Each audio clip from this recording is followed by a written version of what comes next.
이 땅을 고쳐주소서, 그런 제목을 함께 은혜를 얻으려고 합니다. 땅이 무슨 죄가 있겠습니까?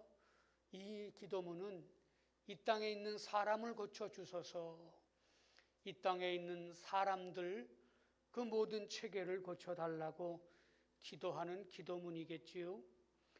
역대하 3장 1절에 보면 솔로몬이 모리아산 그곳에 하나님의 성전을 건축했습니다. 모리아산은 창세기 22장에 의하면 아브라함이 이삭을 제물로 바친 바로 그 장소입니다.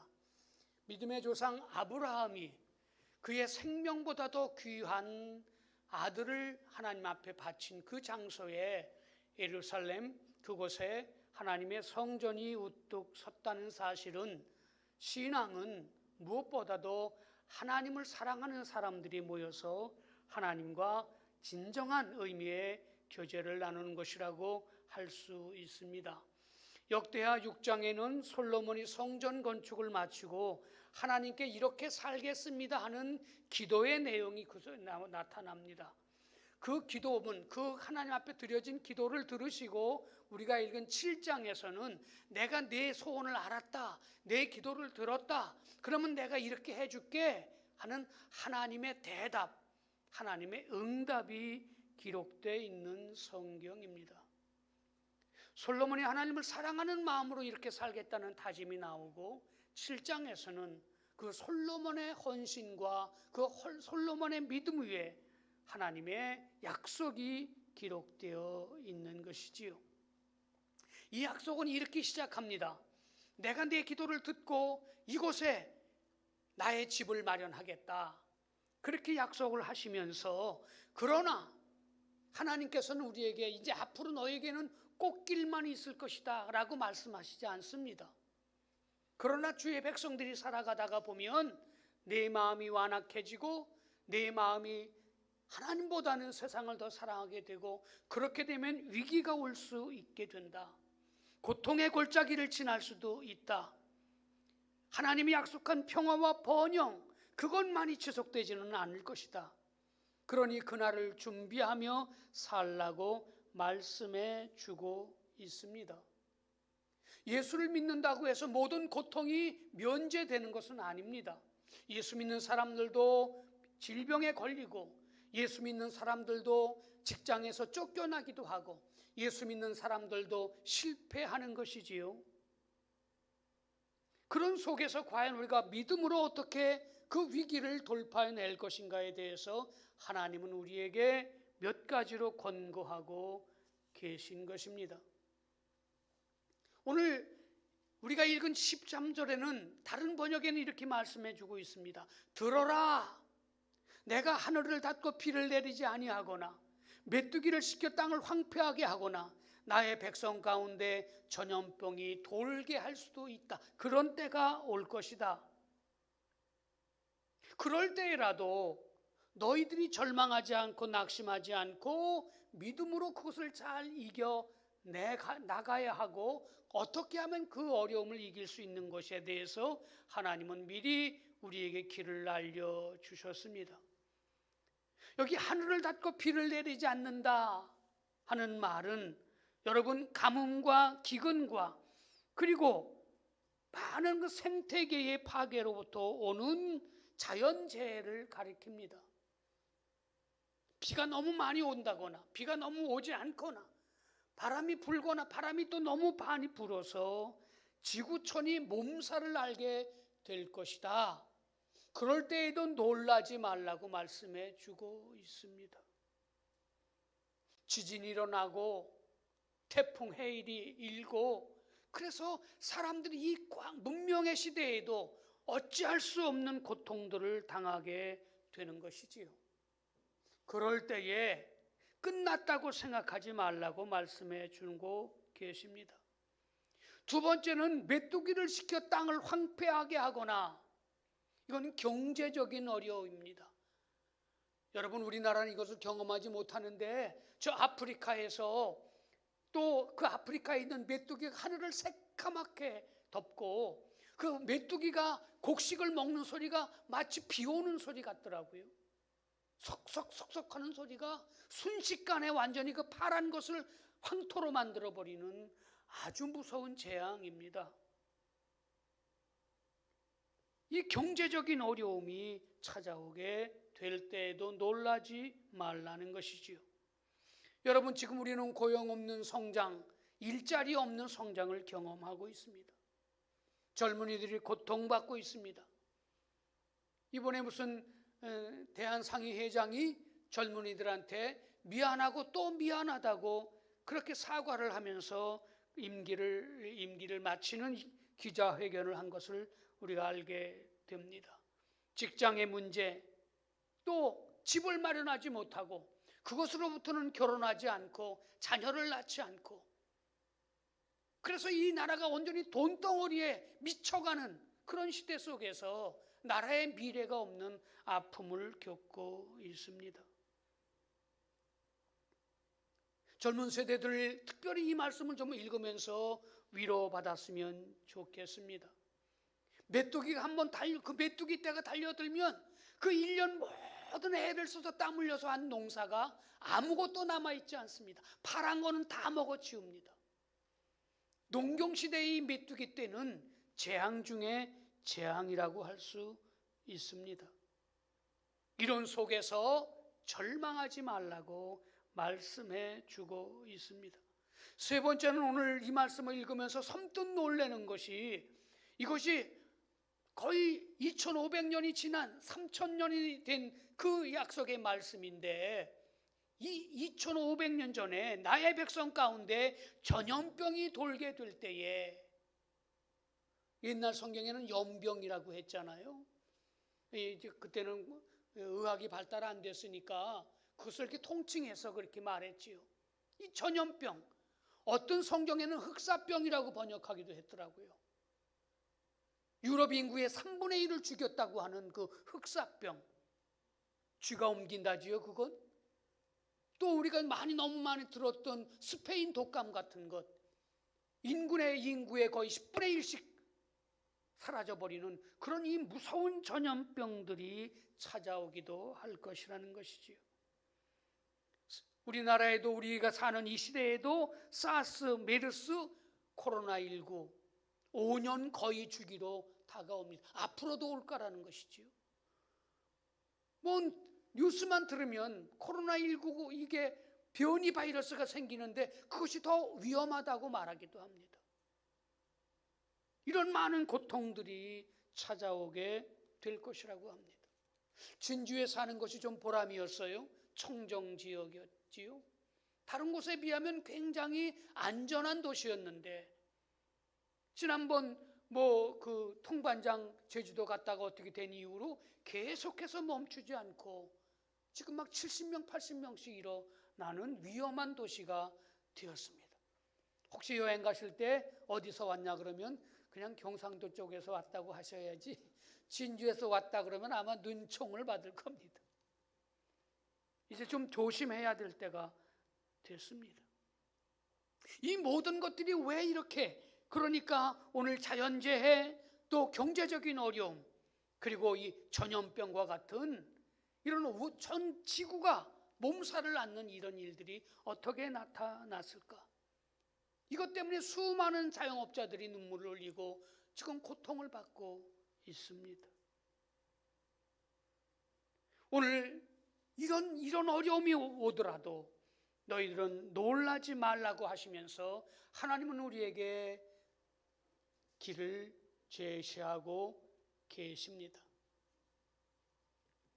오늘 하나님의 은혜와 사랑 속에서 하나님께서 우리에게 하시는 말씀은, 이럴 때에 그것을 남을 탓을 하고 원망하고 비난하지 말고 내 자신의 삶을 먼저 돌아보는 것이 좋다고 말씀해 주고 있습니다.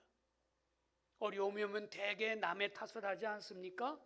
예수 믿는 사람과 예수 믿지 않는 사람의 차이점이라고 하면, 어려움이 올 때 그것을 나의 책임, 나의 탓, 나를 돌아보는 기회로 삼아야만 하는 것이지요. 정치 개혁도 일어나고 사회 개혁도 일어나고 교육의 개혁도 일어나야 하겠지만 가장 기본적인 것은 우리 한 사람 한 사람이 탐욕스러운 나의 삶, 도리를 따르지 않는 나의 삶을 돌아보는 것이야말로 이 어려움을 이기는 바른 길이고, 또 그것이야말로 우리가 정말 이 사회를 위해서 기여할 수 있는 일이라고 성경은 말씀해 주고 있습니다. 여러분, 인간이 범죄했을 때에 창세기 3장 4장에 보면 땅이 가시와 엉겅퀴를 냈습니다. 사람의 탓입니다. 뭘 그렇게 먹고 천년만년 살겠다고 박쥐도 잡아먹고 그냥 원숭이도 잡아먹고 끝없이 잡아먹으니 세상이 인간을 공격하는 것이지요. 가인이 동생 아벨을 죽였을 때에 땅이 그 입을 벌려 피를 토해냈습니다. 그 땅이 저주받았다고 말해주고 있습니다. 이 모든 것들은 사람의 탓이고 인간의 탓입니다. 하나님의 은혜와 사랑 속에서 이런 어려움이 찾아올 때에 우리가 어떤 태도로 신앙인의 자세를 가져야 하는지 말해주고 있습니다. 내가 그렇게 어려울 때에 내가 하나님의 교회, 하나님 앞에 나와 기도하는 것을 내가 듣고 보고 살피고 회복의 길을 허락해 주겠다고 약속해 주었습니다. 2021년의 화두는 회복이 될 것입니다. 이제 전부 우리가 그 백신을 맞고 그래서 집단 면역이 되고 그러면 이제 모든 지금 죽어져가고 멈춰있던 것들이 회복하기 시작할 것이지요. 그 회복의 길의 첫 번째 길은 자기 자신을 성찰하고 회개하고 그리고 반성하는 일부터 해야 된다고 말씀해 주고 있습니다. 하나님은 이 땅 우리를 만드시면서 생육하고 번성하고 이 땅에 정말 이 땅을 잘 다스리는 사람이 되라고 하셨는데 그 인간이 하나님의 뜻을 어기고 또 그 신앙 양심을 버림으로 인간 존재 자체가 병들고 관계가 파괴되고 그래서 이런 자연재해라든지 경제적인 어려움이라든지 아니면 전염병들이 지구를 온전히 다 멈춰버리게 하고 말았다는 것입니다. 오늘 이렇게 그런 어려움 속에서도 도대체 반성하지 않는 사람들을 향해서 이사야는 이렇게 말해주고 있습니다. 슬프다. 죄 지은 민족, 허물이 많은 백성, 흉악한 종자, 타락한 자식들. 너희가 주를 버렸구나. 이스라엘의 주를 없은 여겨서 등을 돌리고 말았구나. 어찌하여 너희는 더 맞을 일만 하느냐. 너희는 여전히 배반을 일삼느냐. 너희는 온통 상청투성이이고 속은 온통 골병이 들었으며 발바닥에서 정수리까지 성한 데가 없이 상처난 곳과 매맞은 곳과 또 새로 맞아 생긴 상처뿐인데도 그것을 짜내지도 못하고 싸매지도 못하고 상처가 가라앉게 약 기름을 바르지도 못하는구나 하면서 그 망해가는 이스라엘을 향해서 안타까운 하나님의 호소를 이사야는 이렇게 기록하고 있습니다.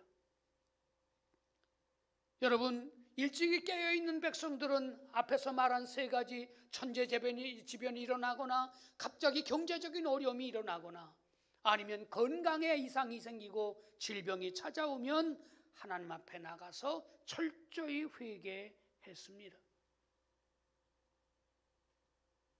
그러나 이즘 시대 사람들은 모든 사람들이 그저 다른 사람 탓을 하고 원망을 하기 쉽습니다. 위정자의 탓일까요? 아니면 누구의 탓일까요? 이런 생각을 하면서 우리가 이런 어려운 일을 당했을 때에 우리 교회가 아니 내 자신이 그리고 민족 공동체 그 안에서 우리 자신들이 우리 자신을 돌이켜 봐야 할 것입니다. 오늘 하나님의 은혜와 사랑 속에서 하나님은 우리에게 이렇게 말씀해 주고 있습니다. 내 이름으로 일컫는 내 백성이, 이 말이 좀 어렵지요? 내 이름으로 일컫는 내 백성이 무슨 뜻일까? 나는 하나님의 자녀입니다 라고 고백하는 성도들이 그렇게 이해하시면 됩니다. 나는 하나님의 선택을 받아서 하나님의 자녀가 구원 백성이 되었습니다 라고 고백하는 너희들이 그 어려운 일을 당했을 때에 이렇게 하면 내가 회복의 은혜를 주겠다고 약속하시는 것이지요. 오늘 하나님의 은혜와 사랑 속에서 우리가 함께 읽었던 12절을 보면 주께서 밤에 솔로몬에게 나타나셔서 말씀하셨다, 들었다, 그리고 내 제사를 받겠다. 하나님은 그냥 그림 속에 있는 분이 아니지요. 밤에 솔로몬에게 찾아오셨어요. 그리고 말씀을 하세요. 기도를 들으세요. 움직이세요. 눈으로 쳐다보세요. 귀담아 들으세요. 그 살아계신 하나님, 그 하나님을 믿는 백성이 되면 그들은 이 위기에서 오히려 그 위기를 깨치고 축복의 곳으로 나아가게 될 것이라고 말씀해 주고 있습니다. 여러분의 하나님은 어떤 하나님입니까?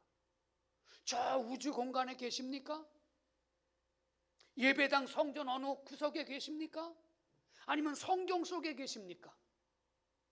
오늘 여기 있는 것처럼 솔로몬에게 나타나셔서 솔로몬아 말씀을 하세요. 주여 듣겠습니다. 말씀하세요. 내가 내 기도를 들었어. 내가 내 아픔을 알아. 내가 나에게 드리는 그 많은 정성들, 헌신들, 그 보이지 않는 것을 나 사랑하는, 그래서 나의 뜻대로 살려고 애쓰는 것을 내가 알아. 그래 내가 네 기도를 다 듣고 내가 너를 늘 주목해 보고 있어. 이 믿음으로 살아가는 사람들은 오히려 이런 어려움 속에서 더 성숙한 삶으로 나아갈 수 있다라고 말씀해 주고 있습니다. 여러분과 나의 하나님은 죽은 하나님입니까? 아니면 살아계신 하나님입니까? 솔로몬이 만난 하나님은요, 그 성전을 짓고 그 저녁에 하나님이 찾아오셨어요. 꿈속에 오셨는지 아니면 깨어있는데도 와셔서 하나님의 임재를 경험했는지 모르지만은 그 꿈속에 찾아오셔서 이렇게 말씀하신 것입니다. 하나님은 지금도 살아계시기 때문에 우리들의 아픔이나 고민이나 고통이나 좌절이나 슬픔이나 이 질병에 대해서 너무나 잘 알고 계신 것이지요. 그래서 그 백성들이 바른 태도로 나아가게 될 때에 하나님의 회복의 축복을 허락해 주시겠다는 것이지요. 그런데 이렇게 하나님을 찾아오는 백성들의 진정한 태도의 모습을 성경은 이렇게 기록해 주고 있습니다. 첫째가 내 백성이 그 악한 길에서 떠나고, 두 번째가 스스로 낮추고, 세 번째가 하나님의 얼굴을 찾게 될 것이라는 겁니다. 정말 하나님을 믿는 백성들은 이 어려움이 찾아오고 고통이 찾아오면 진정한 기도자는 첫째로 자기 삶을 멈추고 이렇게 살아도 되나? 이렇게 사는 게 맞나? 이렇게 살면 5년 후에 10년 후에 나는 어떤 모습으로 서 있을 것인가? 아무개 성도님은 정말 이 시대에 보기 힘든 예수 믿는 사람이야. 우리 교회도 그런 얘기를 듣는 성도님이 계세요.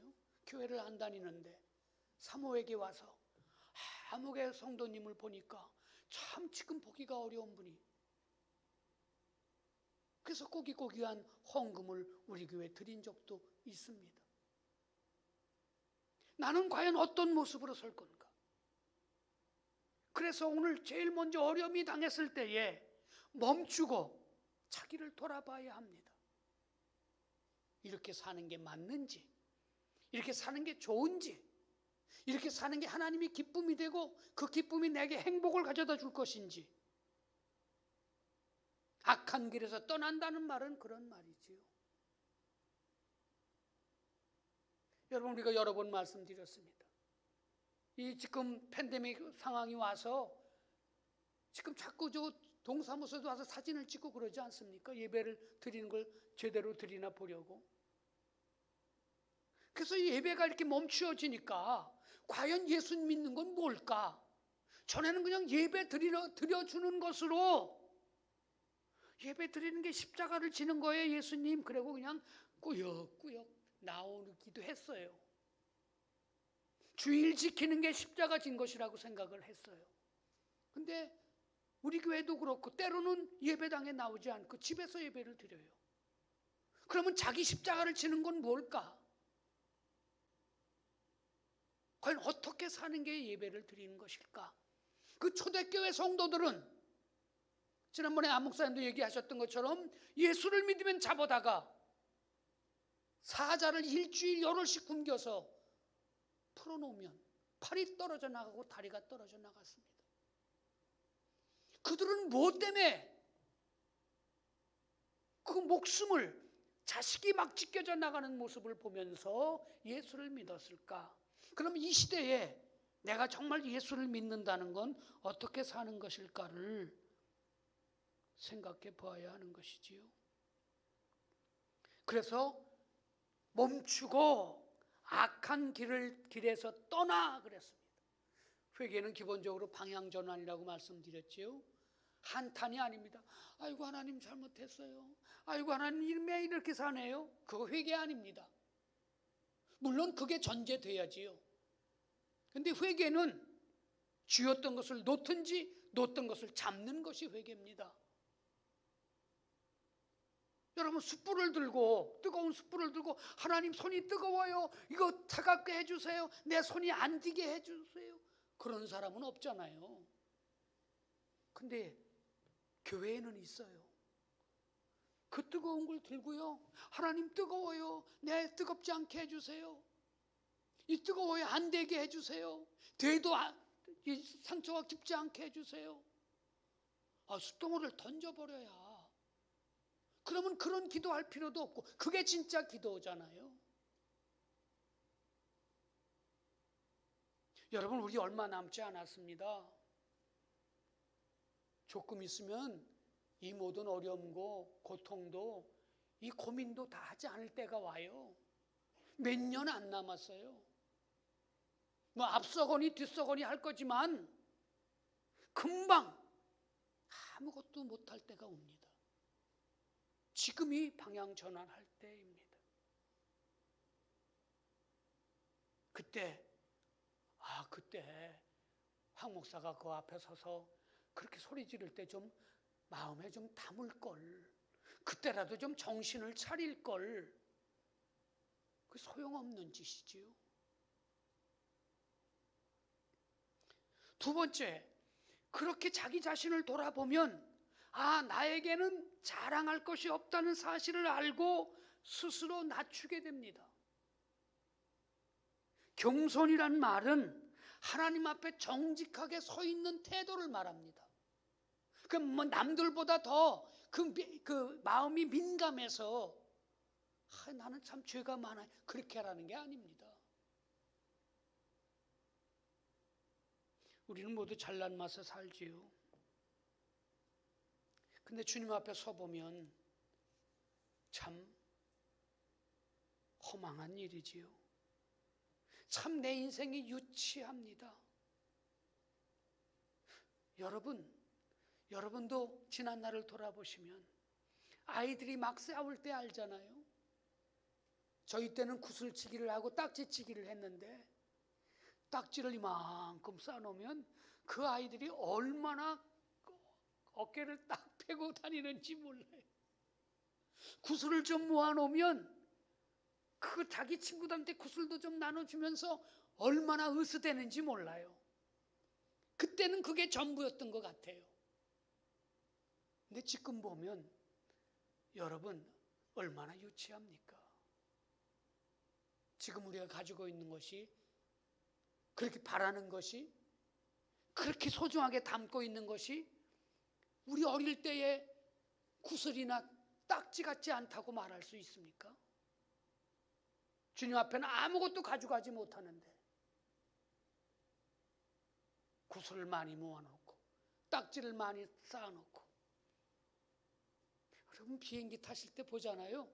딱 올라가면 집들이 쫙 보이잖아요. 30평이고 50평이고 17평이고 25평이 그게 구분이 되시던가요? 그거 하나 있고 없고가 그렇게, 물론 삶에는 고민이 있지만 그게 조금만 올라가도 저거 때문에 그렇게 살았나? 저거 없다고 그렇게 애를 끌었나? 저거 때문에 좀 의시됐나? 집에 놀러와. 우리 34평으로 이사 갔어.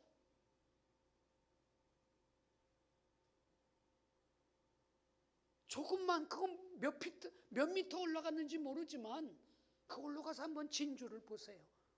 사천에서 혹시 비행기를 타시면 하나님 앞에 정직한 마음으로 되면 이 위기를 이길 수 있는 것이지요. 세 번째로 하나님의 얼굴을 구해야 합니다. 하나님의 임재를 구해야 합니다. 하나님과 동행해야 합니다. 오늘 우리 찬양을 참 은혜로운 찬양을 불렀습니다.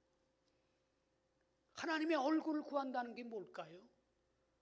함께 사는 것 아니겠습니까? 하나님의 임재 안에 살아가는 것이지. 여러분 우리가 정말 아이들을 가르칠 때 요셉처럼 살아라 가르쳐요. 요셉이 그 여주인인 보디발의 아내가 유혹할 때 그가 그걸 떨쳐내면서 그렇게 고백했습니다.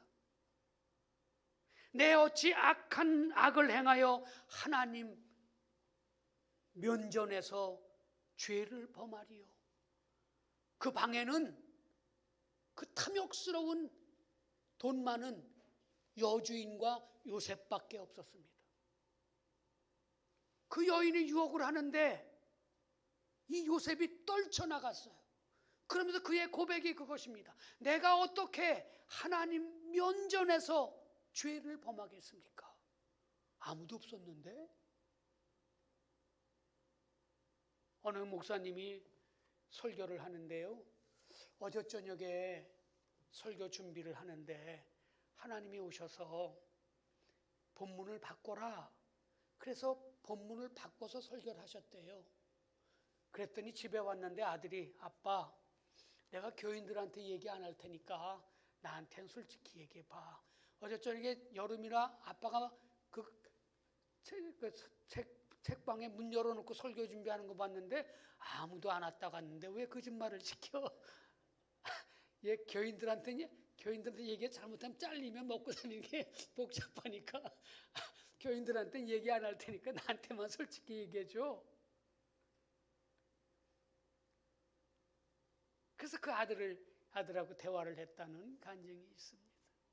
하나님의 면전에서 하나님의 얼굴을 늘 구하는 거지요.